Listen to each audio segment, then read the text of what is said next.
Fakta sejarah 30 tahun terakhir, 70% perang ada di negara penghasil fosil oil. Apakah ini ketidaksengajaan? Sebuah fakta lain adalah jumlah manusia di bumi saat ini mencapai 7 miliar. Spesies manusia itu dalam hitungan 100 tahun ke depan akan menggandakan jumlahnya. Saat ini, dengan angka 7 miliar manusia, alam baru menghasilkan bahan untuk hidup layak hanya bagi 4 miliar manusia. Manusia baru bisa menyuplai separuh kelayakan hidup manusia dalam mengelola alam tadi. Maka banyak negara yang berpikir bahwa 100 tahun ke depan bagi mereka penting untuk menguasai bahan untuk hidup atau ketahanan untuk survivalnya sebuah negara. Survival insting mereka mengetahui bahwa mereka harus mengendalikan dalam tanda petik apa yang menjadi dasar hidup utama, yaitu minyak bumi. Sebelum energi terbarukan bisa memproduksi dengan murah, maka fossil oil masih jadi tumpuan utama. Itulah dasar fakta data kaum akademisi menganalisa 30 tahun terakhir pergolakan peperangan selalu terjadi di negara penghasil fosil oil atau BBM, bahan bakar minyak, karena rebutan mengendalikan minyak bumi oleh hegemoni.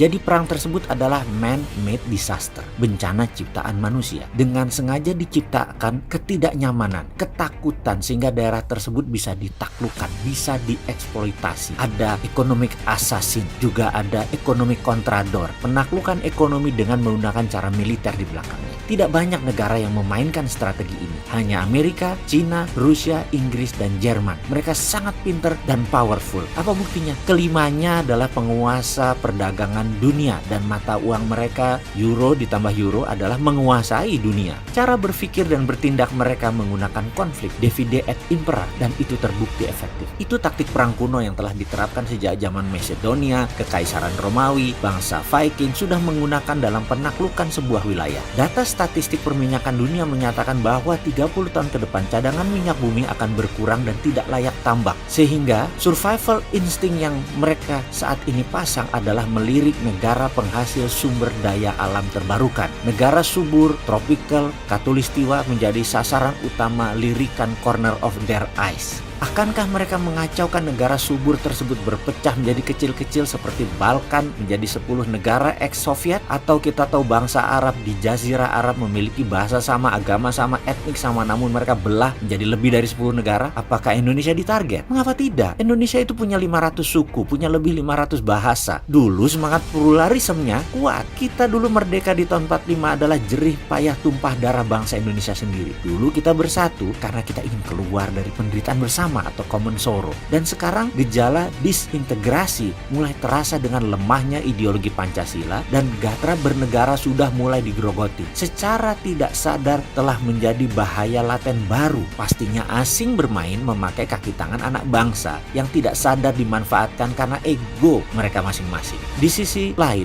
kebersatuan Indonesia berkurang jauh. Residu 0102 masih bertebaran di mana-mana. Residu 2017 Ahok dengan 212 masih tersisa. Sekali lagi, di tahun 45 kita bersatu karena menderita bersama. Sekarang kita tidak bersatu banget karena tidak menderita bersama lagi, karena ada sebagian yang sudah senang. Siapa saja yang sudah senang? Yang sudah senang adalah terutama pejabat, politikus yang dapat jabatan, dan para orang kaya lama. Kelompok kecil minoritas pengendali ekonomi sejak zaman Orba, mereka masih senang. Namun mayoritas masih susah ekonominya. Jujur, saat ini Indonesia kehilangan sila kelima, yaitu keadilan sosial bagi seluruh rakyat Indonesia. Ini harus ada solusinya. Ada teori bagus yang disarankan oleh futurolog Profesor John Naisbitt yang sebaiknya dipegang oleh pemerintah sekarang, yang namanya secepat mungkin menciptakan common happiness atau bahagia bersama. Inilah yang membuat bangsa Indonesia bersatu. Kita harus memiliki mimpi yang sama. Saat ini kita tidur di tempat tidur yang sama, tapi mimpinya beda. Itulah yang terjadi. Sekarang kita harus samakan mimpi kita. Bagaimana menciptakan senang bersama dengan mimpi yang sama, dengan satu rasa. Kita harus menciptakan misalnya propaganda baru. Misalnya Indonesia menjadi tuan rumah Olimpiade musim panas 2032, atau Indonesia tuan rumah World Cup Soccer di Indonesia tahun 2030.